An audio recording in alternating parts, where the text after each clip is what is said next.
जय जोहार संगवारियों, आप सबके बहुत बहुत स्वागत है मोर यूट्यूब चैनल में। और आज के ये वीडियो में मैं प्ले करने वाला हूँ सॉन्ग छत्तीसगढ़ी सॉन्ग। इस सॉन्ग के नाम है काटा खूटी के बोइया। बहुत ही प्रचलित सॉन्ग है, बहुत ही ज्यादा सुने जाते छत्तीसगढ़ में।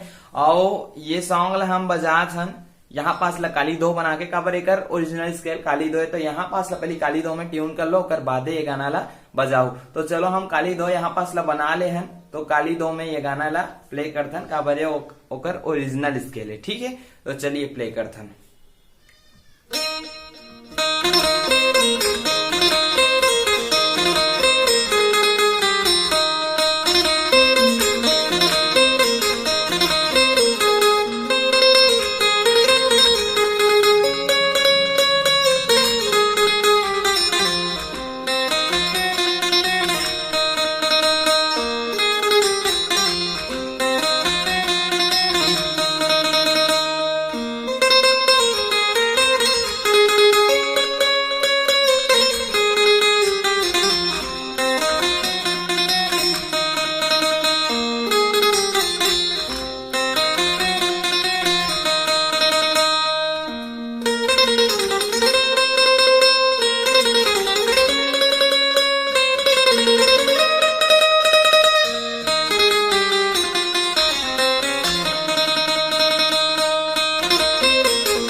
तो ये रही से हमार आज के ये सॉन्ग। और ये ला वीडियो ला देख के अगर आप नहीं सीख सकत हो और अगर आप ये गाना ला सीखना चाहत हो तो नीचे मोला कमेंट करो, मैं ट्यूटोरियल लेकर डाल दूं।